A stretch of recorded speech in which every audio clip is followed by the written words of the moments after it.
Mesdames, Messieurs, fidèles téléspectateurs de Vert Pâturage Télévision, amoureux de votre émission Droit pour tous, c'est un réel plaisir de vous retrouver dans le cadre de ce nouveau numéro de votre émission consacrée à la relance du débat sur la loi fondamentale qui régit la République démocratique du Congo, à savoir notre constitution, la constitution du 18 février 2006 promulguée par l'ancien président Joseph Kabila Kabange. Si les uns optent pour la révision de cette constitution, les autres par contre estiment qu'il faille carrément changer cette constitution. Mais sur ce plateau, aujourd'hui, nous avons un invité qui lui propose plutôt la refondation de la constitution du 18 février 2006, cette loi fondamentale qui régit la République démocratique du Congo, la loi mère, la loi de loi, la loi de laquelle découlent plusieurs autres lois. Il s'agit de Maître Moulamba Mpoui Djamale, qui est avocat au barreau de Kinshasa Matete. Il est également président de la société civile des intègres générations conscientes, mais aussi président de l'ONG de droits de l'homme, la Sentinelle de la République, sans oublier également qu'il est aussi enseignant d'université. Maître Moulamba, oui, bonjour. Bonjour, monsieur le journaliste Nico. Je salue les spectateurs qui nous suivent. Et aussi, je suis très ravi de vous revoir encore une fois de plus dans notre bureau de travail pour aborder cette question de la révision de la Constitution et le contour. Et comme vous le savez, je suis de ceux qui pensent qu'on doit refaire la Constitution. Voilà. Voilà, nous sommes très contents également de vous avoir. Vous nous avez fait déjà cet honneur de nous recevoir dans votre office, comme vous le constatez, chers téléspectateurs. Alors, on va commencer par les débuts. La Constitution, on parle de la Constitution, cette loi mère, vous le savez évidemment mieux. Alors, d'entrée des jeux, s'il faille attirer, comment dire, expliquer à nos téléspectateurs, c'est quoi de manière simple la Constitution? Je voudrais, avant de répondre à cette question, noter deux petites choses. La première est que dans un État comme le nôtre, il y a des nécessités que je considère impératives. L'organisation du pouvoir. Lorsque on doit organiser le pouvoir, la manière dont on accède au pouvoir, la manière dont ce pouvoir doit s'exercer, on doit avoir le garde-fou. C'est-à-dire, on doit mettre en place une loi qui encadre ce pouvoir. La Constitution, c'est une loi d'encadrement de pouvoir. Comment gérer le pouvoir, comment le pouvoir s'exerce. C'est comme ça on dit que c'est la loi fondamentale. Ça, c'est la première chose.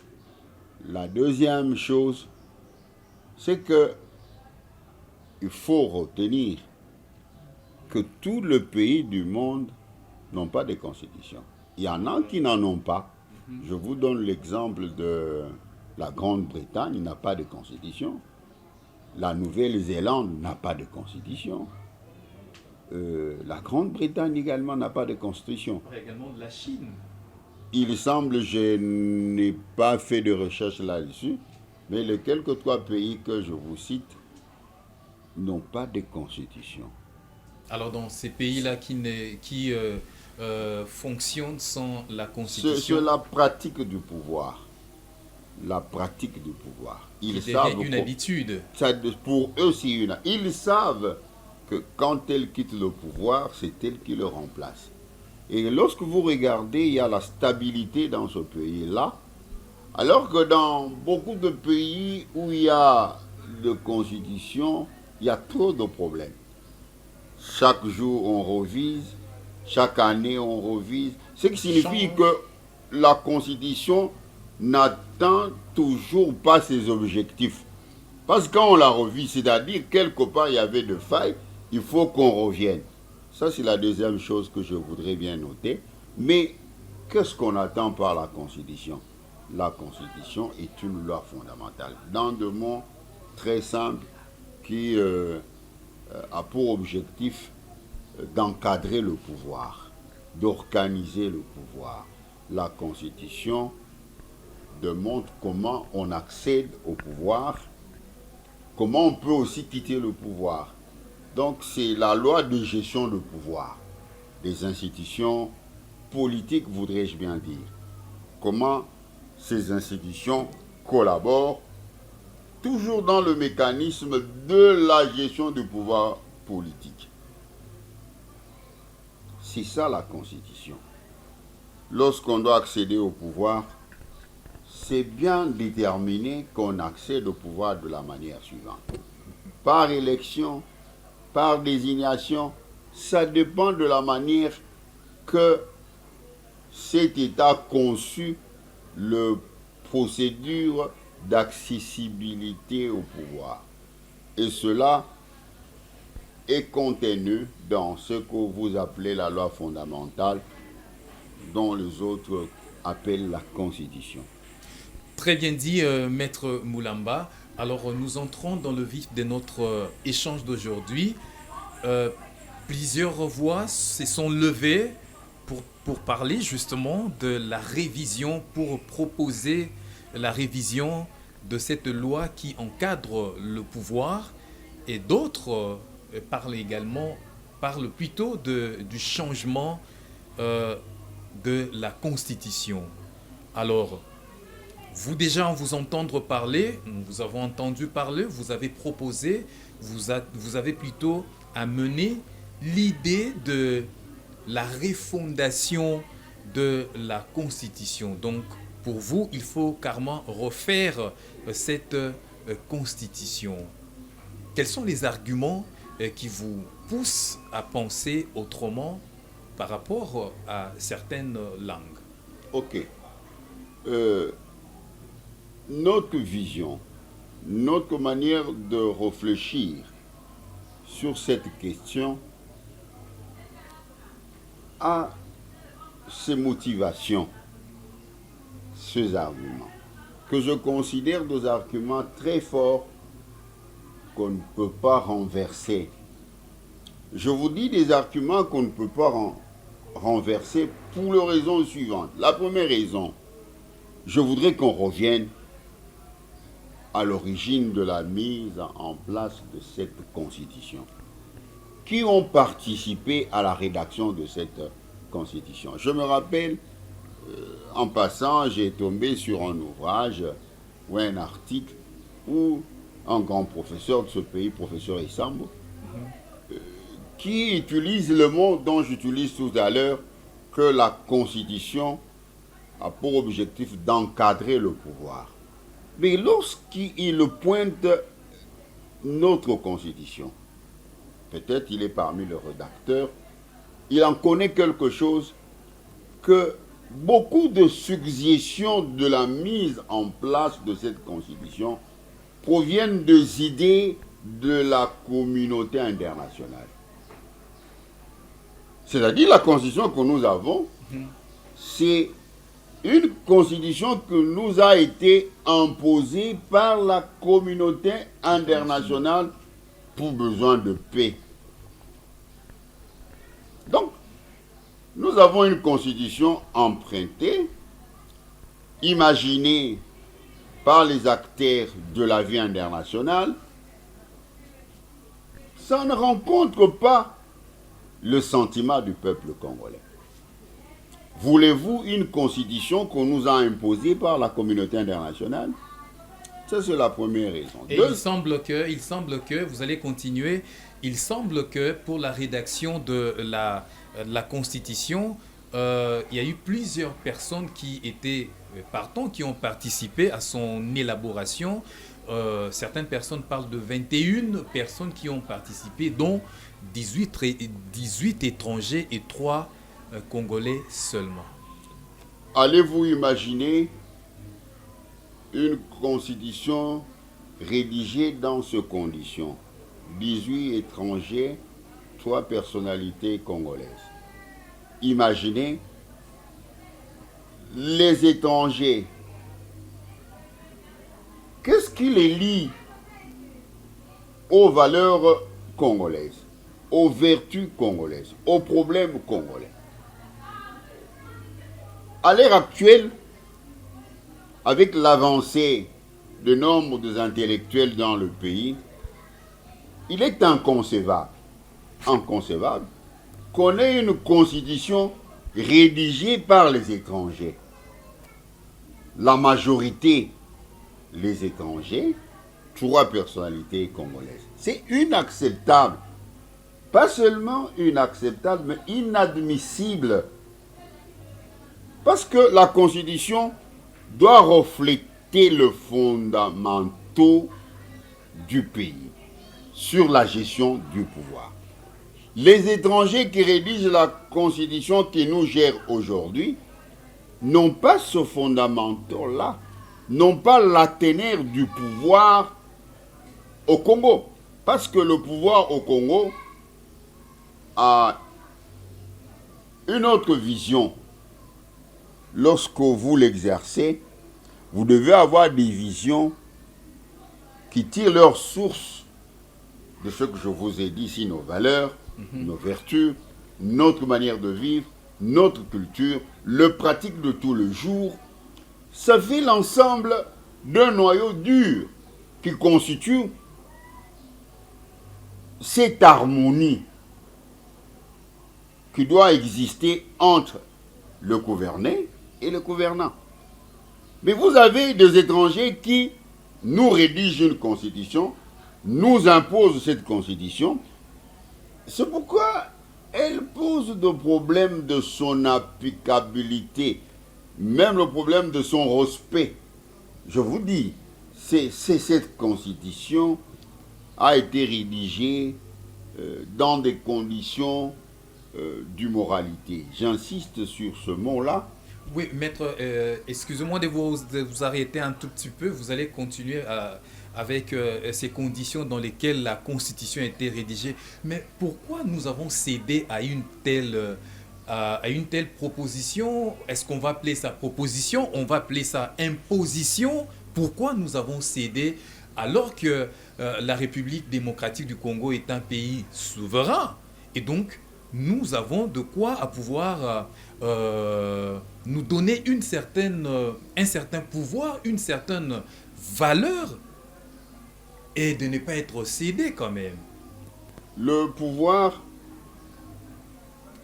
lorsqu'on accepte de l'exercer, on doit avoir ce qu'on appelle l'effectivité du pouvoir. L'effectivité du pouvoir, tant au niveau national, de manière que l'autorité en place a un pouvoir sur l'ensemble de l'étendue de la République. Là, je considère qu'il a ce qu'on appelle effectivité du pouvoir sur le plan national. Sur le plan international, la même autorité doit avoir le pouvoir de s'imposer. Il doit avoir le pouvoir de faire entendre la voix de la République à l'étranger. Ça manquait à un certain moment aux dirigeants de l'époque. Je ne parle pas de ce régime, je parle du régime à l'époque où cette constitution a été mise en place. Rappelez-vous les conditions d'accessibilité au pouvoir, en commençant par le régime de Laurent Désiré Kabila qui est venu au pouvoir dans les conditions que vous connaissez. Et rappelez-vous qu'il a géré ce pays par ce qu'il a appelé un décret-loi de 1997 qui n'était pas une constitution, c'est lui-même qui a pris ce décret-loi et il a géré le pays sur base de cette loi, qui n'était pas une constitution. Donc il y a eu des moments où ce pays n'avait même pas de constitution à l'exception du pouvoir de Laurent. Il n'y avait pas de constitution. Il a géré sur base de ce décret-loi. Alors, vous verrez que dans de telles conditions, lorsqu'on manque l'effectivité du pouvoir, tant sur le plan national, l'Est du pays est envahi, le Rwandais occupe le pays, les Ougandais occupent le pays. Vous retombez dans les faiblesses. Vous êtes très faible, vous n'avez aucune effectivité de vous faire entendre, que ce soit sur le plan national, que ce soit sur le plan international. Parce qu'on va vous imposer des choses. On vous dit, voilà ce que vous devez faire, et voilà ce que vous ne devez pas faire. C'est comme ça, on nous a rédigé une constitution, on nous a imposé cette constitution qui doit être revue de fond en comble. C'est-à-dire, on va toucher toutes les questions possibles, et j'ai toujours dit que cette constitution doit être mise de côté pour refaire une nouvelle constitution qui reflète les réalités congolaises de la gestion du pouvoir politique, parce que le Congo, depuis la nuit de temps, le Congo a été toujours géré, même à l'époque on avait de petits royaumes, et ce royaume était organisé sur le plan du pouvoir. Ce n'est pas des choses qu'on doit nous apprendre, mais ce sont des choses que nous devons faire parce que ça existait au Congo.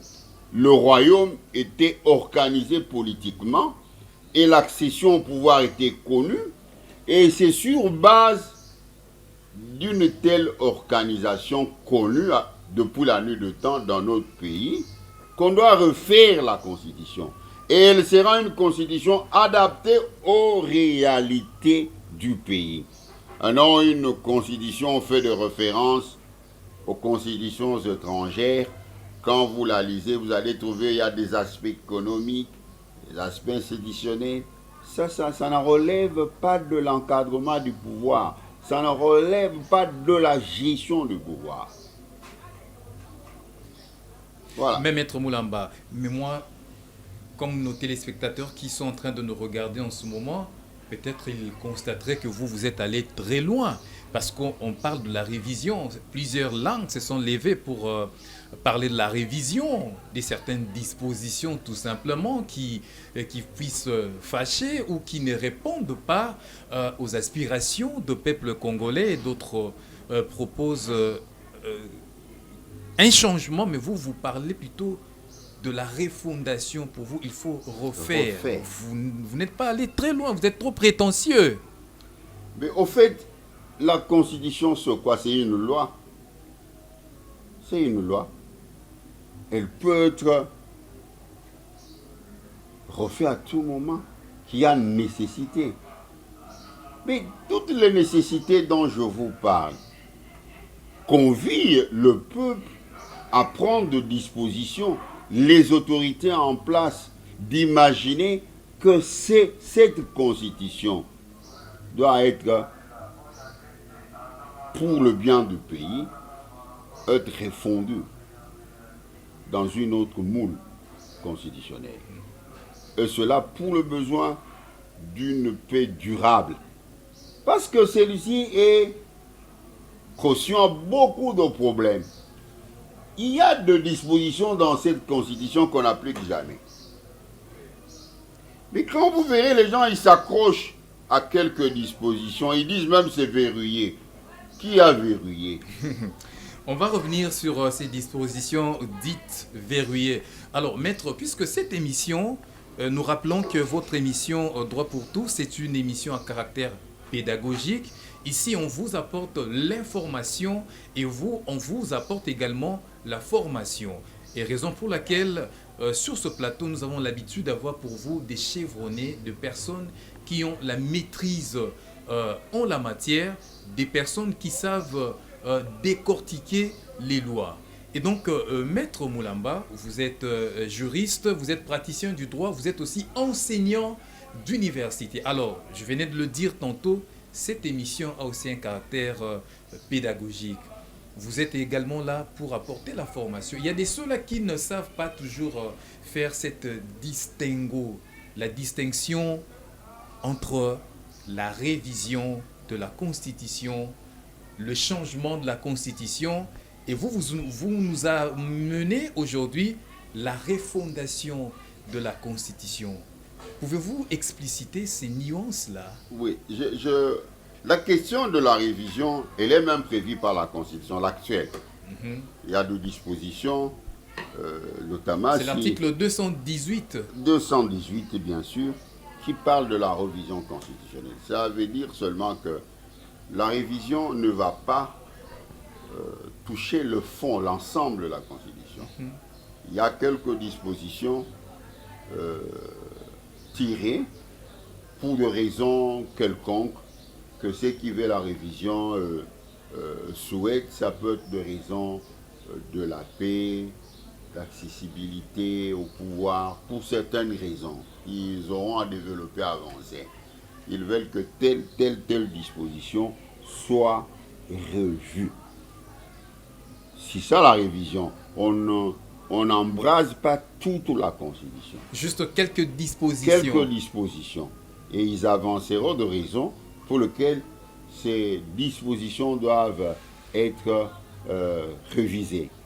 Mais la refondation, c'est-à-dire on va au fond se refaire, se mettre en place une nouvelle constitution. La révision voit quelques dispositions. La refondation vise l'ensemble, c'est-à-dire on va écarter celle-ci, on met en place une nouvelle constitution. Je suis de ceux qui pensent que cette constitution doit être refondue totalement. On doit le refondre totalement dans son contenu, voire même sa forme. Et les raisons sont là. Parce que vous pensez que une constitution dans laquelle on vous dit pour des raisons de paix, la République démocratique du Congo peut céder une partie de son territoire national, soit à la communauté internationale, soit à un pays voisin. Est-ce que là c'est écrit dans c'est repris dans la Constitution?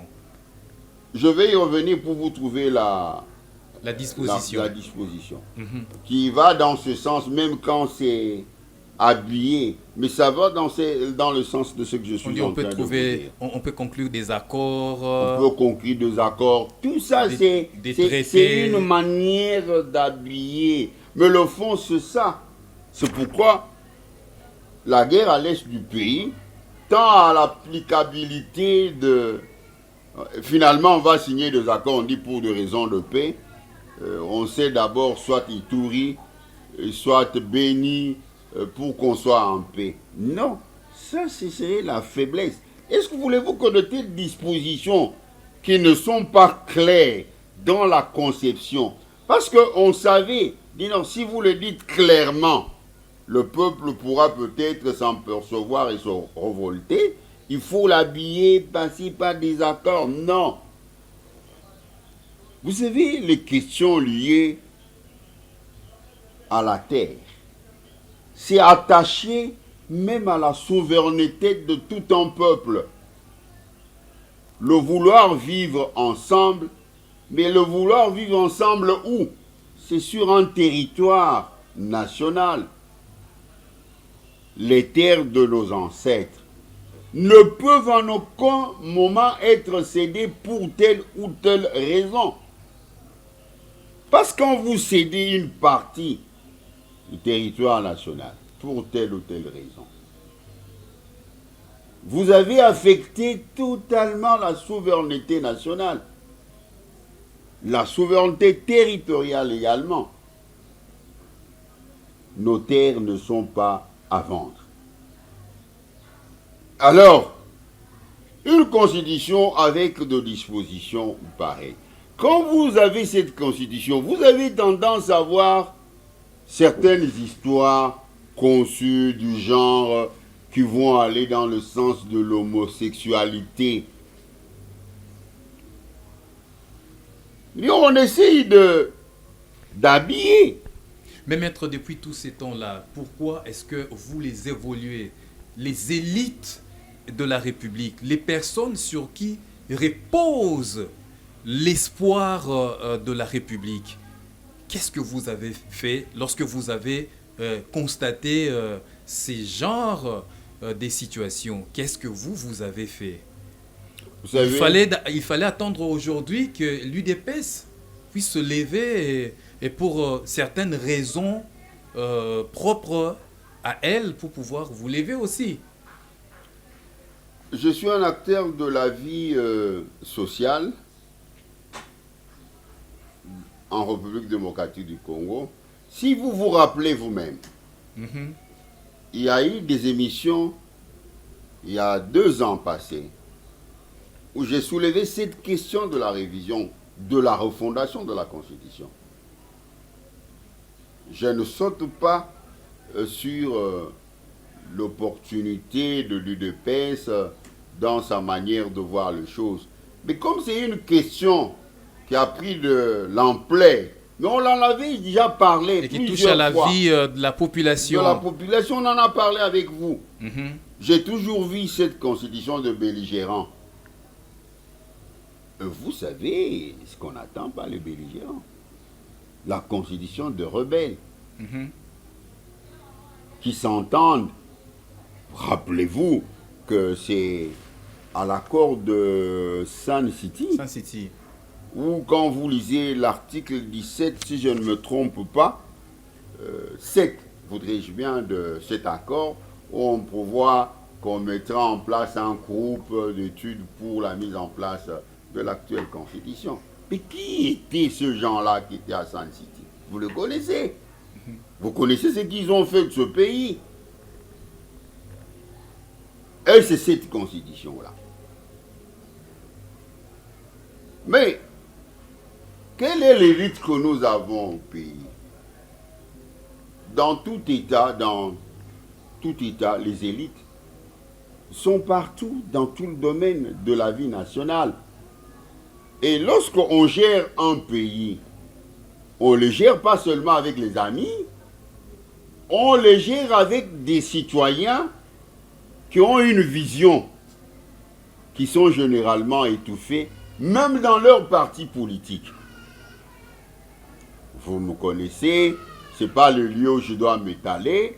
Je suis parmi les avocats qui ont, à de moments difficiles de l'histoire de l'UDPS, j'ai défendu des dossiers très sensibles. J'étais sur le dossier Sissi Tran, j'étais sur le dossier Kamwenan Sapou, comme un avocat principal, avec tant d'autres. Et c'était de moments difficiles, mais lorsque on n'a pas besoin de vous, il ne faut pas y aller. Il ne faut pas y aller. Alors, la politique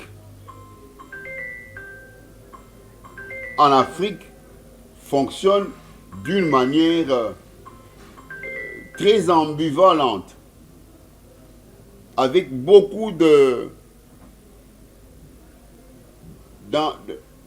désharmonie. On ne rencontre pas l'essentiel. L'essentiel, c'est que qui doivent accompagner l'élite. L'élite est au pouvoir, mais qui doit accompagner l'élite? C'est les leaders qui doivent faire le choix de ces lieutenants qui doivent l'accompagner. Et il fait le choix de 6 lieutenants qui l'accompagnent. Il connaît leurs capacités. et là où ils doivent l'amener. Mais maître, parlons quand même aussi des avantages.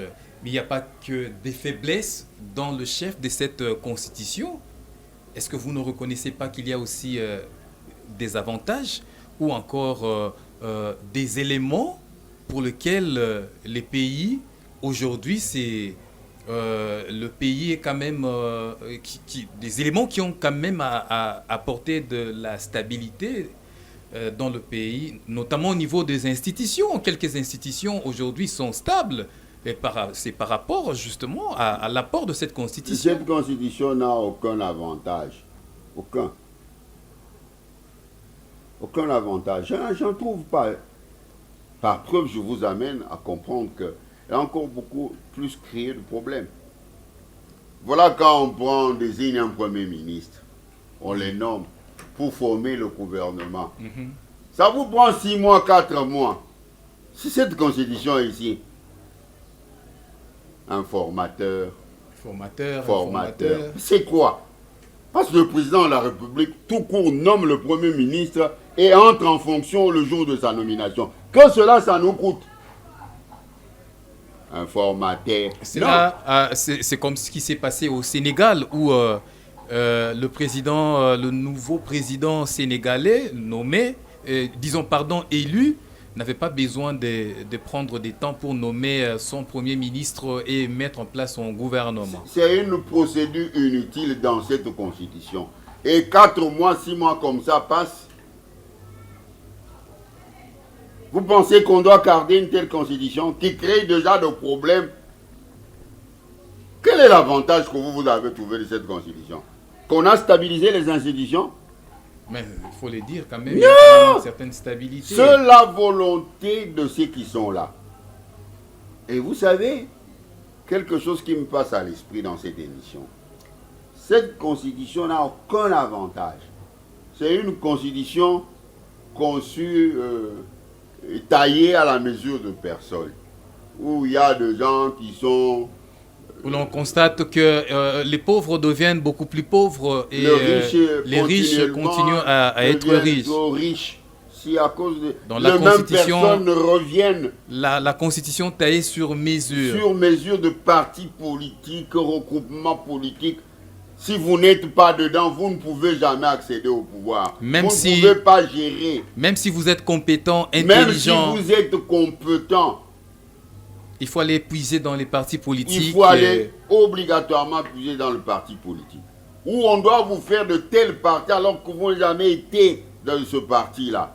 Juste parce que pour être nommé tel ou tel.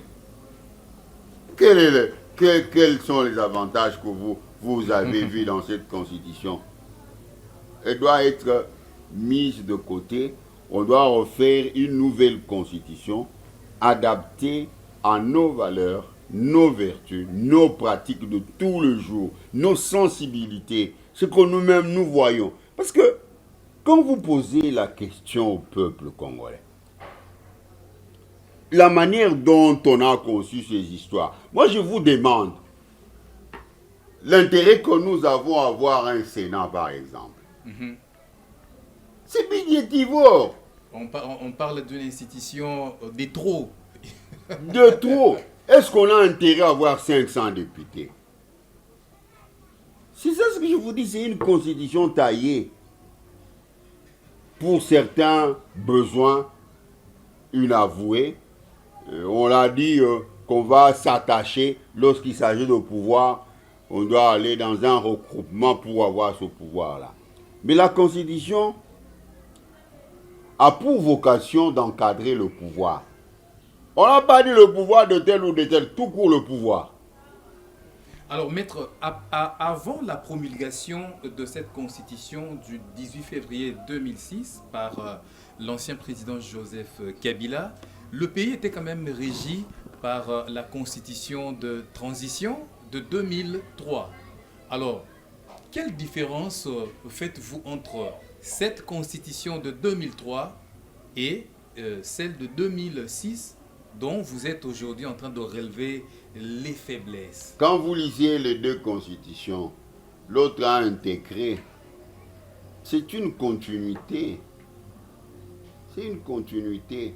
On venait de signer des accords, et puis ces accords ont conduit à ce que tel devient soit ses présidents, les autres Avec le régime de 1 plus 4. plus 4. C'était pour encadrer ce pouvoir. La continuité, ce sont les mêmes personnes que nous retrouvons avec l'actuelle constitution, même si ça a tardé que les autres aillent. Mais ils sont tous revenus, ils sont là. Même pas de personnes interposées, ils sont là. Et le régime de 1 plus 4 avait encore plongé le pays dans le chaos, où il y avait mésentente dans tous les domaines, dans le chef de ceux-là qui partageaient ce pouvoir. Je voudrais bien vous dire une chose. La Constitution ne gère pas le pays. Ce sont les individus qui gèrent le pays. Ce sont ces individus qui disent qu'ils appliquent la Constitution. La Constitution, c'est une loi, reflète la volonté du peuple. Est-ce que la Constitution... Malheureusement, ce n'est pas le cas chez nous. Chez nous, le Parlement, censé représenter le peuple, a sa vision, qui n'est pas celle du peuple. Le spectacle que nous vivons sur la scène politique congolaise, c'est une forme de gens qui disent que nous avons le pouvoir. On va mettre tout le mécanisme en place pour conserver ce pouvoir. Quand bien même que le parti politique ont pour mission de saisir le pouvoir, de le maintenir. Mais pour quelle finalité? La finalité, dans le contexte normal, c'est d'assurer le bien du peuple. Mais dans le contexte anormal, c'est se servir soi-même. Et les gens vous disent, vous savez combien j'ai dépensé pour devenir tel ou tel. Et quand il accède dans ces conditions-là, mais c'est comme un commerçant qui a mis une mise, il veut récolter, avoir le bénéfice. Quand est-ce qu'il va penser à vous? Le problème est là. Depuis l'accession de ce pays à l'indépendance, on a eu combien de constitutions? On en a eu plusieurs. Plusieurs constitutions. On a eu combien de révisions? Plusieurs révisions. C'est-à-dire qu'il y a un problème. Tant qu'on ne retourne pas à la source du pouvoir en Afrique, au Congo, il y aura toujours des problèmes dans l'encadrement du pouvoir politique, dans sa gestion. On doit retourner à la source. C'est vrai qu'on doit retourner à la source, mais maître, il y a quand même des préalables pour refaire la Constitution, des démarches à faire. Quelles en sont ces démarches? Au fait, le président de la République a l'initiative, dans le terme de l'actuelle Constitution. C'est l'article 218 qui en parle. Si vous pouvez oui, en tout cas, interpréter cela, oui, ça va édifier pour la révision de la Constitution.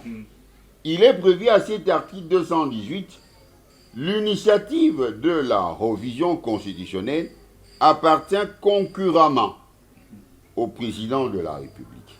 Donc, le chef de l'État, l'actuel, peut prendre l'initiative de réviser la Constitution. Mais quand vous lisez l'atmosphère, vous regardez, vous écoutez, il n'y a que de gens qui pensent qu'il ne peut pas, Et quelles sont les raisons qu'ils avancent? Oh, il y a instabilité, la paix. Mais maître, mais là, il est écrit, on fait mention à la révision et non à la refondation. Je pars déjà de la Constitution elle-même, que je veux qu'elle soit refondue dans son ensemble. Elle a quand même prévu de modalités. Mais même l'initiative de mettre cette Constitution de côté, le président de la République peut prendre cette initiative, soumettre cette initiative au référendum populaire pour que le peuple l'accompagne dans une télévision. De refaire une nouvelle constitution. Je dis une nouvelle constitution pourquoi? Pour deux raisons. La première raison, c'est que, qu'on le veuille ou pas, il y a quand même une stabilité. On fait la guerre, mais le pays est quand même stable. On ne peut pas ignorer qu'il y a la guerre à l'Est. Le président de la République se bat, il est entre le pays et l'étranger, à la recherche de solutions pour en finir avec cette guerre de l'Est. Malgré le temps que cela pourra prendre, le pays nous appartient, on finira par débouter l'ennemi hors du territoire national. Mais c'est dans ce contexte qu'il peut profiter pour refaire une nouvelle constitution, parce que là, on n'aura pas les étrangers. On ne fera pas cette constitution avec le voisin. On ne fera pas cette constitution avec les belligérants. On fera cette constitution avec le peuple lui-même et avec nos dirigeants actuels. Deuxième raison qui fait qu'on puisse refaire, c'est pour qu'il y ait une nouvelle lecture de la manière de gérer le pouvoir. Et je suggère déjà qu'on revienne à la source, à nos traditions. Comment le pouvoir se maintenait plus longtemps? Est-ce qu'avons-nous besoin de mandat? Moi, j'estime qu'une fois que le président de la République, qui peut être un monarque, parce que l'origine même du président, c'est sa part de monarque, il est là. Il peut avoir la fonction de régner et d'intervenir pour des situations de souveraineté à un niveau très élevé. Et le pays est géré par un gouvernement. Et dès que le président de la République est au pouvoir, il reste jusqu'à vie. Pourquoi on doit avoir des sénateurs à vie et non un président à vie? Parce que il maire un autre le remplace et le mécanisme doit être défini.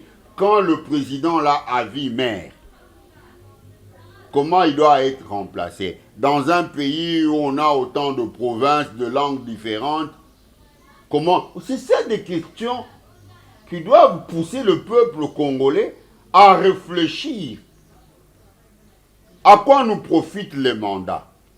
Parce qu'on dit mandat de 5 ans. Mais Joseph en a fait combien? 18 ans. Mobutu a fait 30 ans au pouvoir. Les exemples que nous avons à l'extérieur, Kagame a combien d'années au pouvoir chez lui? Sassou a combien d'années au pouvoir chez lui? Paul Biya a combien d'années? Mais quand il faut le faire au Congo, on doit rédiger ce Congolais avec les véritables citoyens congolais. On ne doit pas nous amener à la rédaction de cette conclusion avec des citoyens qui ont double nationalité. On doit refaire une nouvelle constitution avec le sang pur. Le sang pur. La race du sang pur congolais. Non, une constitution doit avoir de trinational, nationalité, les gens qui ont dit nationalité, qui viennent avec des agendas cachés à la rédaction de cette constitution, de la nouvelle constitution. Celle-ci doit être mise de côté. Mais maître, en parlant justement de cette disposition, on va revenir sur ça. Vous n'êtes pas allé très loin, mais il y a quand même des démarches. Jusque-là, c'est vrai, vous avez expliqué, mais jusque-là, aucune démarche n'est encore amorcée dans ce sens-là. Parce que tout ce qu'on est en train de dire, juste là, demeure lettre morte, parce que là, rien n'est encore fait. Les démarches, même le peuple peut opter, parce que je n'avais pas fini. Il y a le Parlement, il y a le gouvernement, mais aussi le peuple par des pétitions. Avec les pétitions. Avec des pétitions. Avec 100 000 signatures. Je vous dis, aujourd'hui, avec des pétitions, on peut, les acteurs de la société civile, non alignés, parce qu'il y a des acteurs de la société civile alignés, qui n'ont pas d'opinion autre que de soutenir le statu quo. On doit révolutionner les choses. Par pétition. Et je vous dis, dans les jours qui viennent, nous allons mettre de plateforme. On doit réunir 2 millions de signatures pour refaire cette constitution. Et vous êtes président de l'ONG La Sentinelle de la République démocratique du Congo. Et dans ce sens-là, vous-même, quelle démarche avez-vous déjà fait? Qu'est-ce que vous avez déjà fait en tant que sentinelle? Je suis d'abord président de la société civile des intègres Génération Consciente. Nous prenons notre conscience, nous la mettons au service de la nation. Ce que nous faisons déjà, nous sommes en train de mobiliser notre peuple à comprendre qu'une constitution conçue dans un contexte d'immoralité avec de belligérants, avec l'imagination des étrangers, ne peut pas continuer à nous servir. Comme société civile, comme président de la Sentinelle du Congo, nous entreprenons les démarches de sensibilisation. Nous les avons déjà entreprises à l'époque. Vous connaissez qu'on est tiré de gauche à droite. Mais les démarches sont en place pour sensibiliser notre peuple. Mais les gens posent la question, est-ce qu'aujourd'hui, c'est ça l'essentiel? Est-ce qu'on doit aller à la révision de la Constitution? Ou on doit aller à refaire une nouvelle Constitution? C'est parmi les problèmes cruciaux que nous avons dans le pays qui méritent. Parce que lorsqu'on prête serment, on place sa main devant une Constitution avec tout ce qu'il y a comme caractère décrit. Vous pensez qu'on peut bien faire les choses? Parce qu'il y a déjà des problèmes. Vous prêtez serment sur une constitution qui n'est pas catholique. Vous n'allez rien faire. C'est comme dirait qu'un pasteur qui dit pasteur, il prêche la Bible mais qu'il n'applique pas. Il faut faire les deux.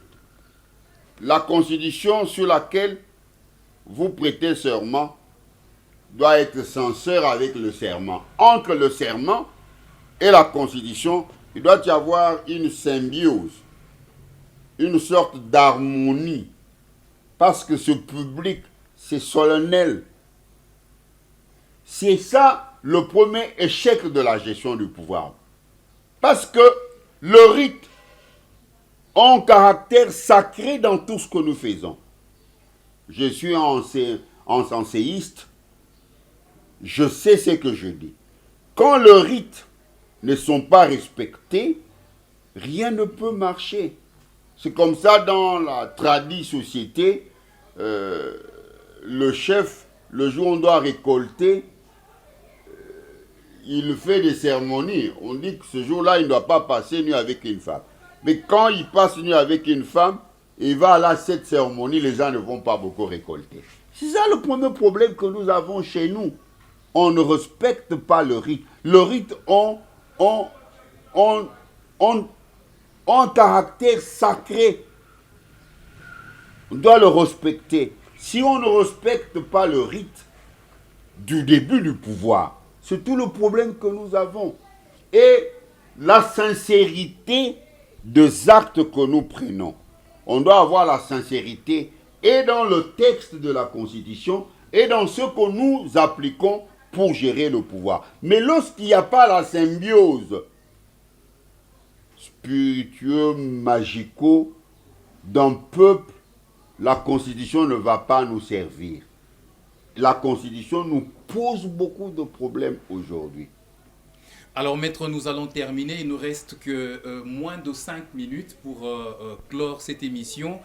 Mais vous allez quand même proposer, vous allez faire des propositions à nos téléspectateurs qui nous regardent en ce moment en tant qu'élite de la République démocratique du Congo, en tant que praticien du droit, en tant que président de la société civile des intègres Génération Consciente, en tant que président de l'ONG La Sentinelle de la RDC.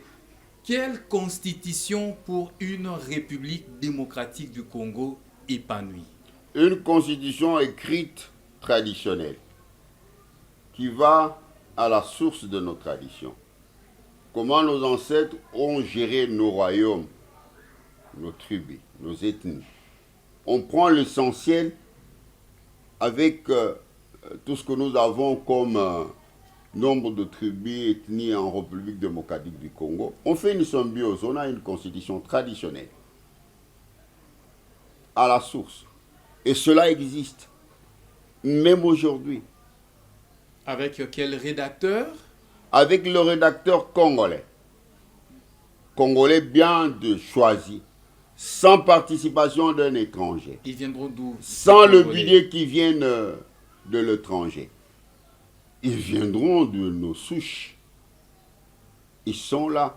Nous avons le chef coutumier. Vous êtes dans les partis politiques pour faire encore, chez nous, chercher un autre au problème. Congo, il y avait à l'époque 2 partis politiques, le père et l'UDPS. Les autres ici, ce ne sont pas des partis politiques. C'est vous qui les dites. Parce que de textes et de circonstances. C'est tout. Il ne peut plus, lorsqu'on doit accéder au pouvoir, le moment des élections. Après les élections, ils disparaissent. Est-ce que vous allez considérer le parti politique dans le vrai sens? Il y avait l'UDPS à l'Impair. Parce que l'UDPS a existé pendant que la machine de Mobutu était très efficace. Mais le impair, nous n'allons pas entrer dans ce débat-là, mais le impair dont vous faites allusion aujourd'hui est mourant. Mais effacé, parce qu'il y avait trop de chantres là-bas.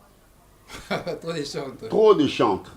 Comme on dit les dans le jargon quinoa, les djalélo. Les djalélo. Mais aujourd'hui, on sans vision politique. Aujourd'hui, il y a également les djalélo au sein de l'UDPS. Il faut les dénicher. Dans plusieurs autres partis. Non, au Congo, en tout cas, je suis sûr de ce que je dis. C'est partout, il y a les djalélo partout. L'UDPS, à l'époque, on va dire que je suis en train de défendre l'UDPS. L'UDPS reste un parti politique, malgré ces gens qui ont quitté la MPR, qui sont venus en masse adhérer à l'UDPS.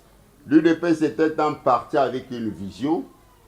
Cette vision est en marche, malgré les aléas et autres. Ils finiront par dépasser tout ce problème. Et lorsque vous dites qu'il y a d'autres partis politiques, j'ignore tous ces autres partis politiques pour des raisons de commodité, comme on peut le dire, pour des raisons de manque de vision dans ce que vous avez appelé les partis politiques là. Ces partis politiques, ils sont saisonniers.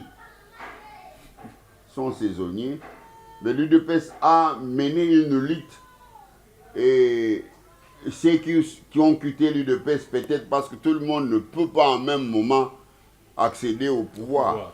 Alors, ceux qui pensent qu'ils n'ont pas été récompensés peuvent aller former leur parti politique. Voilà, Maître Moulamba, nous sommes à la fin de notre émission. Nous avons parlé, vous nous avez éclairé, vous avez éclairé la lanterne de nos téléspectateurs par rapport à votre idée qui est la refondation de la Constitution. En 30 secondes pour conclure cette émission, peut-être un message aux dirigeants, aux gouvernants, mais aussi un message aux gouvernés. Le président de la République démocratique du Congo, Félix Antoine Tshisekedi Tshilombo, aura gagné un pari lorsqu'il prendra l'initiative de mettre en place une nouvelle constitution. Et il pourra même honorer la mémoire de son défunt père. Une constitution conçue par le Congolais, rédigée par le Congolais, en tenant compte de nos valeurs traditionnelles, nos pratiques, nos usages, notre vie quotidienne. Et avec des citoyens qui viennent de souche, qui doivent être désignés dans chaque territoire. Ils sont connus. pour leur amour du patrie. Ils sont là. Et ça ne pourra pas nous demander un budget important. Il faut écarter l'idée de créer de tables rondes pour s'entendre comment on va rédiger avec l'opposition dans ce pays. Lorsqu'on est au pouvoir, on est au pouvoir. On doit exercer la plénitude de son pouvoir. Et lorsque le pouvoir est exercé en plénitude pour le bien du peuple, personne ne peut l'évincer. Le président de la République doit prendre le courage de refaire une nouvelle constitution qui va léguer aux générations qui vont venir. Merci beaucoup, Maître Moulamba. Nous rappelons que vous êtes avocat au barreau de Kinshasa, Matete. Vous êtes président de la société civile des intègres Génération Consciente. Vous êtes le président de l'ONG La Sentinelle de la République démocratique du Congo. Vous êtes également enseignant d'université. C'était un plaisir pour nous de vous avoir pour ce nouveau numéro de cette émission qui a consacré à la Constitution de la République démocratique du Congo, et vous avez apporté l'idée de sa refondation. Merci beaucoup d'avoir répondu à cette invitation. Je suis honoré et ravi d'avoir passé cette émission avec vous, avec l'idée que les téléspectateurs qui nous suivent soit seront attirés par nos arguments, les autres ont le choix de dire non à ces arguments parce qu'ils en ont le leur, et le pays avance.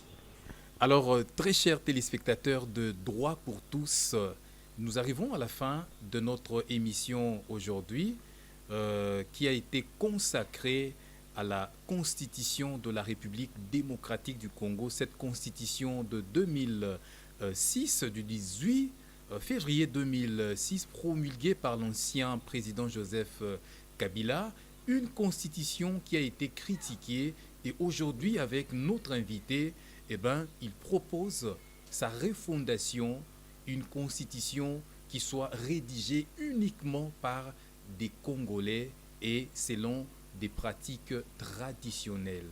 Vous avez été branchés pour nous regarder. Merci de nous avoir suivis.